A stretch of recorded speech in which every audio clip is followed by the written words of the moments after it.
پورے گاؤں میں خاموشی کا سماں تھا۔ رنگ برنگی چڑیاں اپنے رب پاک کی ثنا خوانی کرتی اپنی خوبصورت آواز میں حسین صبح کی برکتوں کی نوید سنا رہی تھی۔ گاؤں کی کچی زمین پر رات بارش کی وجہ سے بھینی بھینی خوشبو پھیلی ہوئی تھی۔ اذان شروع ہونے میں تھوڑا وقت تھا۔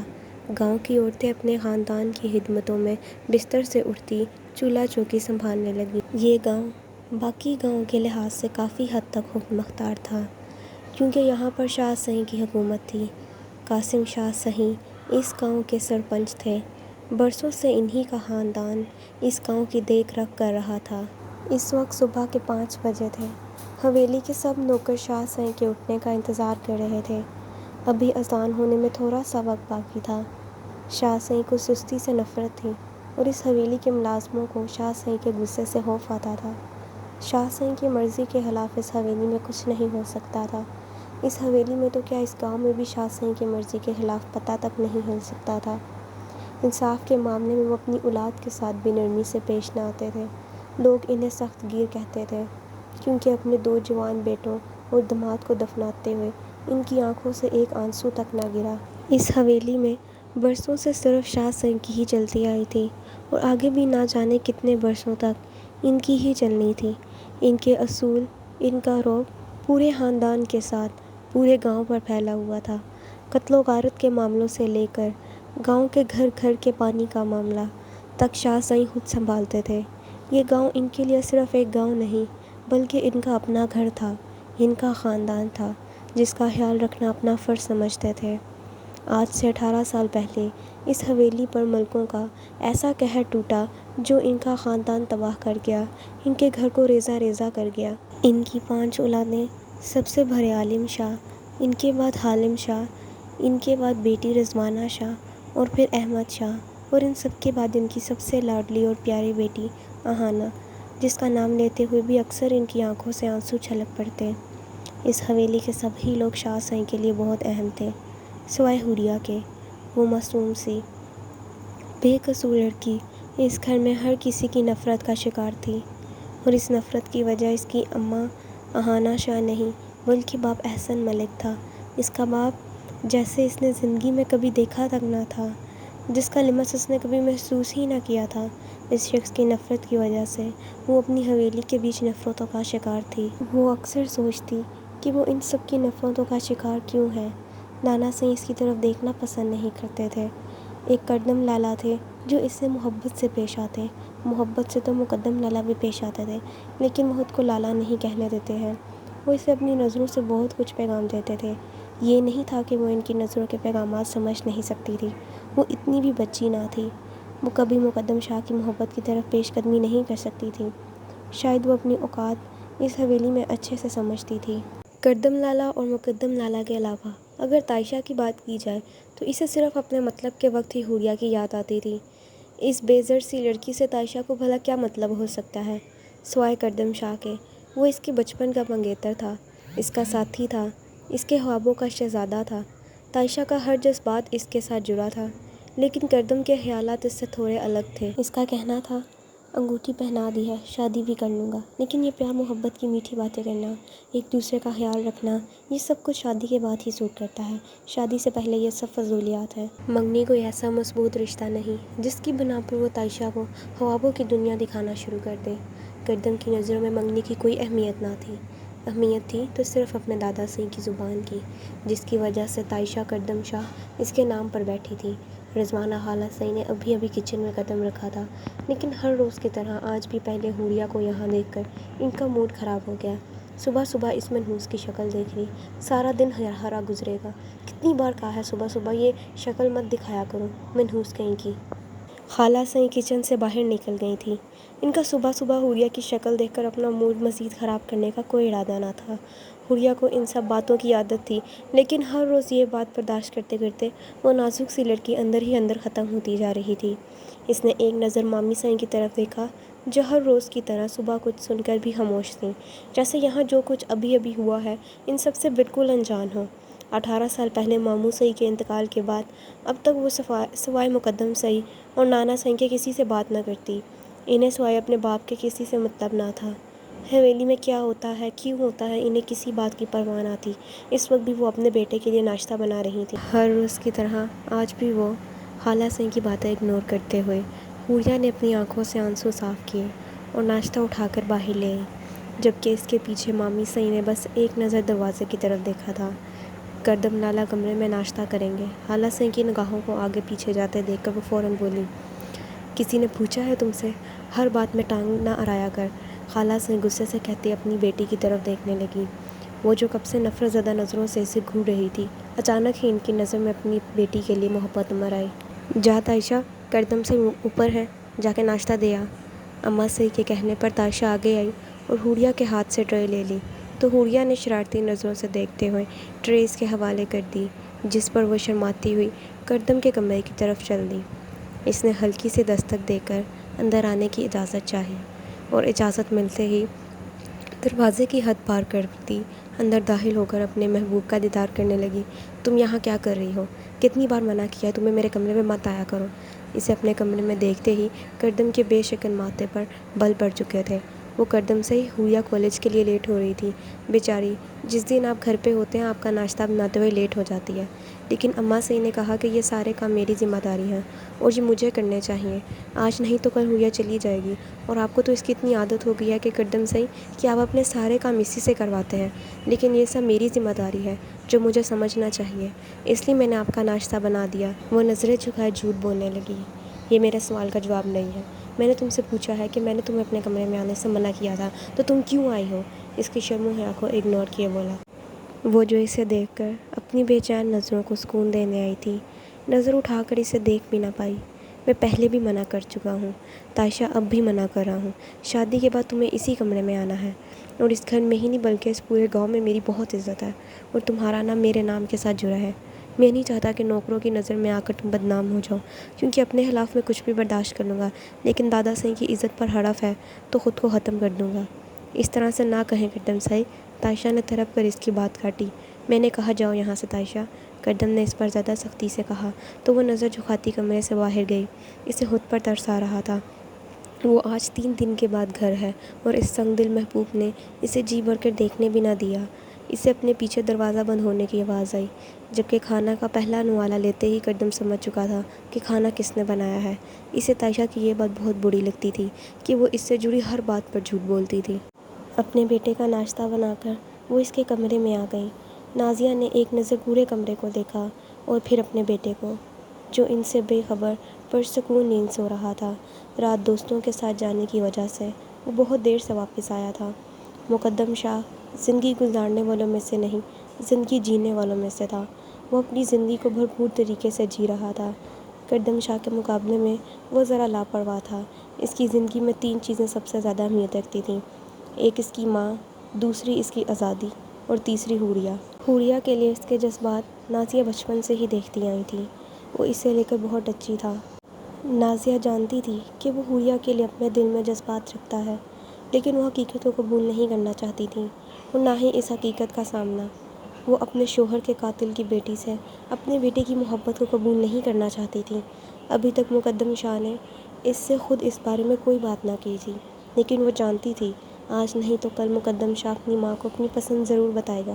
لیکن اس معاملے میں وہ کچھ حد تک پرسکون بھی تھی، کیونکہ مقدم شاہ کا بچپن سے ہی رشتہ اس کے چچا زاد سویرا سے طے تھا، جس کی پیدائش پر ہی مقدم شاہ کے بابا حالم شاہ نے سویرا کے ہاتھ میں مقدم شاہ کے نام کی انگوٹھی پہنائی تھی۔ احمد شاہ لندن میں اپنے 2 بیٹیوں کے ساتھ رہتے تھے۔ اب تک انہیں سویرا کی شادی کے سلسلے میں یہاں آ جانا چاہیے تھا، لیکن بابا سئی کی ناراضگی کی وجہ سے وہ ابھی تک یہاں نہ آئے تھے۔ بابا سئی ان کا چہرہ تک نہیں دیکھنا چاہتے تھے۔ بابا سئی کی ناراضگی بالکل صحیح تھی۔ اس معاملے میں گھر کا کوئی فرد کچھ نہ کہتا۔ احمد شاہ کو معاف کرنا یا سزا دینا بابا سئی کے ہاتھ میں تھا۔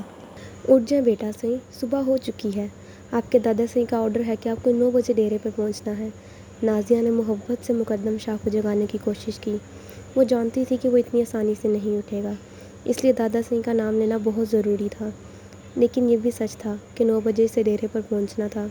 دادا سئی اپنے دونوں پوتوں میں گاؤں کے غریب اور بے بس لوگوں کے لیے احساس دیکھنا چاہتے تھے۔ کردم تو اس معاملے میں مقدم سے بہت آگے تھا۔ وہ گاؤں والوں کی تکلیف کو اپنی تکلیف سمجھتا تھا۔ سارے گاؤں کو یقین تھا کہ کہ اس گاؤں کا اگلا سرپنچ کردم شاہ ہوگا، لیکن دادا صاحب کا کہنا تھا کہ وہ اپنے دونوں پوتوں کو آزمائیں گے۔ جو اس گدی کے لائق ہوا اسی کو یہ گدی دی جائے گی۔ لیکن اب وہ مقدم سے نا امید ہوتے جا رہے تھے، کیونکہ مقدم کو گدی میں کوئی انٹرسٹ نہ تھا۔ اسے سب سے زیادہ اپنی آزادی پیاری تھی، جس میں وہ کسی قسم کا انٹرفیئر برداشت نہیں کر سکتا۔ صبح بخیر میرا چندہ۔ اسے اٹھتا دیکھ کر نازیہ نے محبت سے اس کی پیشانی چومی۔ بابا صاحب بہت تعریف کر رہے تھے۔ صبح آپ کی کہہ رہے تھے کہ آپ شیر کا شکار کر کے لائے ہیں، نازیہ مسکراتے ہوئے بتانے لگیں، اور ساتھ میں اس کا ناشتہ میز پر لگانے لگیں، جبکہ وہ ان کی باتوں پہ مسکراتا فریش ہونے چلا گیا۔ جلدی کرے بیٹا صاحب، ناشتہ ٹھنڈا ہو جائے گا۔ نازیہ کے لہجے میں اس کے لیے محبت تھی۔ وہ مسکراتے ہوئے باہر آیا اور ان کی پیشانی پر اپنے لب رکھے۔ وہ جب رات شراب پی کے سوتا تھا تو صبح اپنی ماں سے تب تک بات نہیں کرتا تھا جب تک اس کی شراب کی بدبو اس کے منہ سے چلی نہ جائے۔ دادا صاحب نے اپنے پوتوں کی ہر طرح کی آزادی دی تھی۔ یہی وجہ تھی کہ نازیہ اپنے بیٹے کو بری عادتوں کی طرف جانے سے روک نہ پائی۔ دادا صاحب کا کہنا تھا کہ وہ خاندانی جاگیر ہے اور اس طرح کی آزادی ان کے خاندان کے ہر مرد کو دی جاتی ہے، لیکن اتنی بری عادتوں کے باوجود بھی مقدم شاہ اپنے بڑوں کی عزت اور احترام میں کبھی کمی نہ کرتا، جبکہ یہی ساری آزادیاں کردم کو بھی میسر تھیں۔ لیکن آوارہ گردی، شراب، رات دیر تک پارٹیاں، یہ سب کردم کو ہرگز پسند نہ تھا۔ اسے بس ڈیرے پہ جانا اچھا لگتا تھا، وہاں نہ جانے کتنے گھنٹے بیٹھا رہتا تھا۔ اسے محفل پسند نہ تھی، وہ تنہائی پسند تھا۔ وہ اپنا زیادہ وقت اپنے آپ کے ساتھ گزارتا تھا۔ اماں صاحب آپ کے ہاتھ میں جادو ہے۔ وہ ان کے ہاتھ چومتا ناشتہ کرنے میں مصروف ہو چکا تھا، جبکہ نازیہ اپنے وجاہت کے منہ بولتا ثبوت بیٹے کو دیکھ رہی تھی، جو اپنے باپ کے ساتھ نقش چرائے ان کے سامنے بڑی شان سے بیٹھا تھا۔ اس کی خوبصورتی لفظوں کی محتاج نہ تھی، اس کی گہری سی آنکھیں ہی سامنے والے کو اپنا اسیر کر لیتی تھیں، اور وہ ہر صبح اس کو اپنے سامنے بٹھا کر ناشتہ کرواتی تھیں۔ اور جس دن وہ ان کے سامنے ناشتہ کیے بغیر چلا جائے، ان کا سارا دن بے چینی سے گزرتا۔ بس سارا دن ایک ہی سوچ پر سوار رہتی، نہ جانے ان کی بیٹی نے کچھ کھایا بھی ہوگا یا نہیں۔ اور مقدم شاہ جانتا تھا کہ اس کی ماں سوائے اس کے حویلی میں کسی سے بات نہیں کرتی تھی، اس لیے وہ چاہے جتنا بھی مصروف کیوں نہ ہو، اپنی ماں کے لیے ہر روز وقت نکالتا تھا، جو اسے دیکھ کر جیتی تھی۔ ان کا خاص آدمی صدیق بہت دنوں سے ہی سویرا پہ نظر رکھے ہوئے تھا۔ سویرا کی جو خبریں انہیں مل رہی تھیں، اس کی وجہ سے وہ اس سے بہت زیادہ غصہ تھے۔ سویرا کا باہر لڑکوں کے ساتھ گھومنا، شراب نوشی کرنا، یہ ان کے خاندان کی عورتوں کی روایات نہ تھی۔ انہوں نے شروع سے ہی اپنی بیٹیوں پر کوئی پابندی نہ لگائی تھی۔ شاید یہی اس کا نتیجہ تھا، جو سویرا مکمل ان کے ہاتھ سے نکل چکی تھی۔ انہیں سویرا پر بہت غصہ تھا۔ اس وقت رات کے 1 بجے وہ اس کا انتظار کر رہے تھے۔ صدیق نے جس لڑکے کے بارے میں بتایا تھا وہ ایک انگریز تھا، اور احمد شاہ یہ بھی سمجھ رہے تھے کہ ان کی بیٹی بہت جلد اس انگریز کی وجہ سے ان سے بغاوت کرنے والی ہے۔ اور حقیقت یہی تھی کہ سویرا صرف اور صرف مقدم شاہ کی امانت تھی۔ اس کی آزادی اپنی جگہ، لیکن وہ یہ رشتہ توڑ نہیں سکتے تھے۔ ایک یہی آخری سہارا تھا، حویلی واپس جانے کا، بابا صاحب سے ملنے کا، ان سے معافی مانگنے کا، اور ان کی لاڈلی بیٹی ان سے یہ آخری سہارا بھی چھین لینا چاہتی تھی، جو انہیں ہرگز گوارا نہ تھا۔ سویرا یہ کون سا وقت ہے گھر آنے کا؟ احمد شاہ نے غصے سے اپنی بیٹی سے کہا۔ بابا صاحب میں اپنے فرینڈ کے ساتھ تھی، اور آپ کو تو پتہ ہے فرینڈ کے ساتھ وقت تو لگ ہی جاتا ہے۔ اس کے لہجے کی لڑکھڑاہٹ احمد شاہ پر بہت کچھ ظاہر کر رہی تھی، جس کی وجہ سے احمد شاہ کا ہاتھ اٹھا۔ تھپڑ کی گونج نے پورے گھر کو ہلا کر رکھ دیا۔ دھڑکن دوڑ کر نیچے آئی، لیکن احمد شاہ کو غصے میں دیکھ کر وہیں سے پلٹ گئی۔ احمد شاہ نے اسے جاتے ہوئے دیکھ لیا تھا۔ بابا صاحب آپ نے مجھ پر ہاتھ اٹھایا، آپ ایسا کیسے کر سکتے ہیں؟ آپ جانتے ہیں نا یہ ان لیگل ہے۔ سویرا اپنی تمیز اور تربیت کو پیروں تلے رونتے ہوئے بولی۔ بدتمیز، تم مجھے بتاؤ گی کہ کیا ان لیگل ہے؟ وہ غصے سے دھاڑتے ہوئے بولے۔ وہ ابھی تک اس بات کا یقین نہیں کر پا رہے تھے کہ ان کی بیٹی سچ میں نشے کی حالت میں ہے، بیہودہ لباس میں ان کے سامنے کھڑی ہے، اور اب اس کی گستاخانہ لہجے نے انہیں مزید طیش دلا دیا تھا۔ وہ جانتے تھے کہ انہی کی دی گئی چھوٹ کا نتیجہ تھا۔ کان کھول کر سن لو سویرا، یہ جو کچھ تم کرتی پھر رہی ہو، ایک ایک بات کی خبر ہے مجھے۔ ان لڑکوں سے اپنی دوستی ختم کرو، میں یہ سب کچھ برداشت نہیں کروں گا۔ مجھے مجبور مت کرو کہ میں تم سے تمہاری آزادی چھین لوں۔ اور ایک بات، جو خبریں مجھے مل رہی ہیں ان میں سے 1% بھی سچ ہوا تو آپ نے میرے پیچھے جاسوس چھوڑے ہوئے ہیں۔ شک تو مجھے پہلے ہی تھا، لیکن اب یقین ہو گیا ہے۔ کیوں بابا صاحب؟ یہ سب کچھ آپ نے یہ جاننے کے لیے کیا ہے کہ آپ پتہ لگا سکے کہ میرا بوائے فرینڈ ہے یا نہیں؟ تو سن لے، ولیم میرا بوائے فرینڈ ہے۔ چٹاخ۔ اس کی بات ابھی مکمل نہ ہوئی تھی کہ احمد شاہ کا ہاتھ پھر سے اٹھا۔ خبردار جو تم نے یہ بات دوبارہ کی، کان کھول کر سن لو سویرا، مقدم شاہ کی امانت ہو تم۔ اس گھر میں اور اس امانت میں خیانت احمد شاہ مرتے دم تک نہیں کرے گا۔ صدیق آج کے بعد یہ گھر سے باہر نہ نکلے۔ وہ اپنے خاص ملازم کو آرڈر دیتے ہوئے جانے لگے۔ نہیں بابا سائیں، آپ میرے ساتھ ایسا نہیں کر سکتے۔ اگر آپ نے مجھے زبردستی اس گھر میں روکنے کی کوشش کی تو میں پولیس میں جاؤں گی، اور آپ جانتے ہیں اس ملک کا قانون آپ کے حکم کا غلام نہیں ہے۔ وہ بنا خوف و ڈر کے بولی، نہیں بیٹا سائیں، آپ کے بابا سائیں کے آگے اس ملک کے قانون کی کوئی اوقات نہیں۔ جو اولاد کو باغی کر دے، اس قانون کو ہم اپنے پیروں کی جوتی کے نیچے کچلتے ہیں۔ وہ مغرورانہ انداز میں کہتے ہوئے زینے چڑھنے لگے۔ ان کا ارادہ دھڑکن کے پاس جانے کا تھا۔ آج جو کچھ بھی ہوا، اس سے وہ کتنا ڈر گئی ہوگی، اس بات کا انہیں اچھے سے اندازہ تھا۔ سویرا ضد اور اکڑ کے معاملے میں احمد شاہ پر تھی، جبکہ دھڑکن ہر معاملے میں اپنی ماں پر تھی۔ ڈر، پیار، احساس، شرارت اس کی ہر بات میں تھی۔ انہیں اپنی جان سے پیاری بیوی یاد آتی۔ دھڑکن کے ہر انداز میں ملائکہ کا عکس جھلکتا تھا۔ ایک یہ بھی وجہ تھی کہ احمد شاہ کو ان کی یہ بیٹی ان کی جان سے بھی زیادہ عزیز تھی۔ عزیز تو سویرا بھی بہت تھی، لیکن اس کی اکڑ اور ضد پن اسے احمد شاہ سے دور کر رہا تھا۔ تم کالج نہیں گئی ابھی تک حوری؟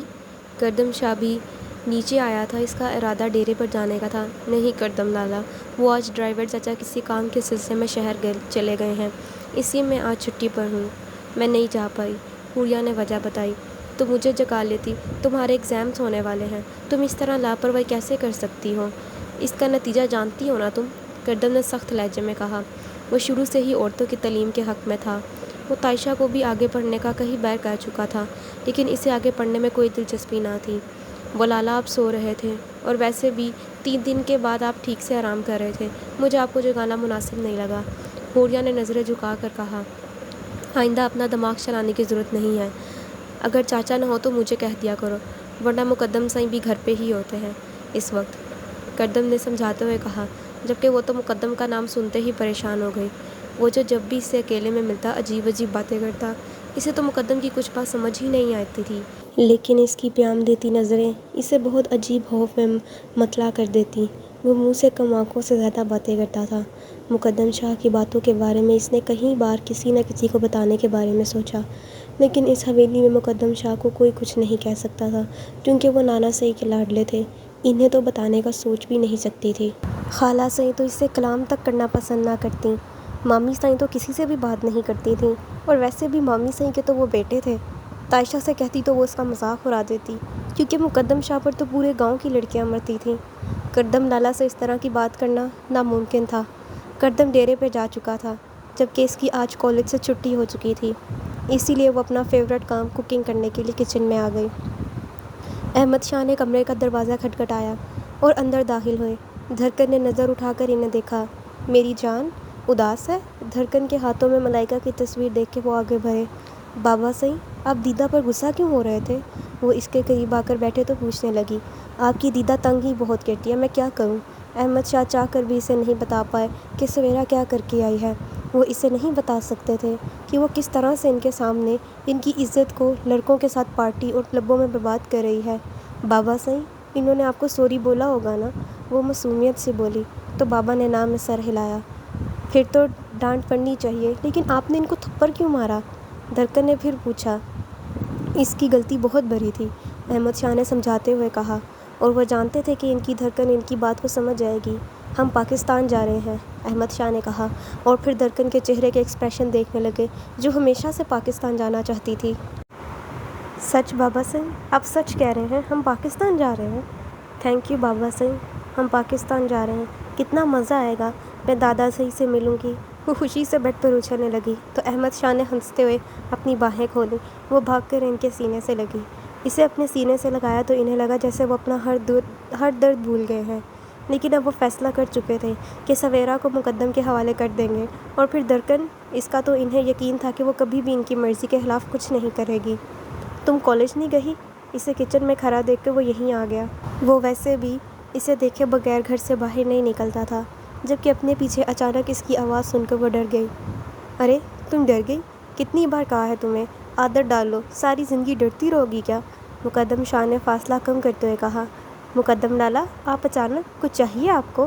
حوریہ نے اس کے قریب آنے پر گھبرا کر پوچھا، جبکہ اس کے اس طرح سے گھبرانے پر اس کی گھنی مونچھوں کے نیچے انابی لب مسکرائے تھے۔ تم؟ ایک لفظی جواب آیا۔ حوریہ نے گھبرا کر اسے دیکھا، جو جان لوٹاتی نظروں سے اسے دیکھ رہا تھا۔ اس کی نظروں کی تاب نہ لاتے ہوئے فوراً نگاہیں جھکا گئی۔ میرا مطلب ہے تم کالج نہیں گئی آج؟ مجھے تو لگا تھا کہ دیدار محبوب آج بھی نصیب نہیں ہوگا۔ یہ جملہ اس نے کم آواز میں کہا تھا، لیکن اس کی بڑبڑاہٹ سننے کی ناکام سی کوشش کی تھی اس نے۔ وہ آج ڈرائیور چچا نہیں آئے، نانا صاحب نے انہیں شہر بھیجا ہے۔ حوریہ نے نگاہیں نیچے رکھ کر جواب دیا۔ تو مجھے دگا دیتی، غلام ہر وقت حاضر خدمت ہے۔ مقدم نے ایک اور قدم کا فاصلہ کم کیا۔ جو بڑی مشکل سے کھسکتے ہوئے حوریہ نے فاصلہ قائم کیا تھا، وہ پھر سے ختم ہو گیا۔ وہ مقدم لالا، کتنی بار سمجھایا کہ مجھے لالا کہہ کر مت پکارا کرو، وہ سخت لہجے میں بولا۔ اس کا موڈ خراب ہو چکا تھا، اس لیے اسے اسی طرح سے کچن میں چھوڑ کر باہر چلا گیا۔ اس کا تو کچھ انتظام کرنا ہوگا۔ اماں صحیح سے بات کرتا ہوں کہ وہ حور کے رشتے کی بات کریں۔ دلہن بن کے میرے کمرے میں آؤ گی تو تمہیں پتہ چلے گا کہ مقدم شاہ کے جذبات تمہارے لیے کس حد تک بے لگام ہو چکے ہیں، وہ سوچتے ہوئے اپنی جیب کی طرف بڑھ گیا۔ اب اس سے آگے ہم نیکسٹ ایپیسوڈ میں پڑھیں گے۔ لائک اینڈ سبسکرائب کر دیجیے گا۔ اللہ حافظ۔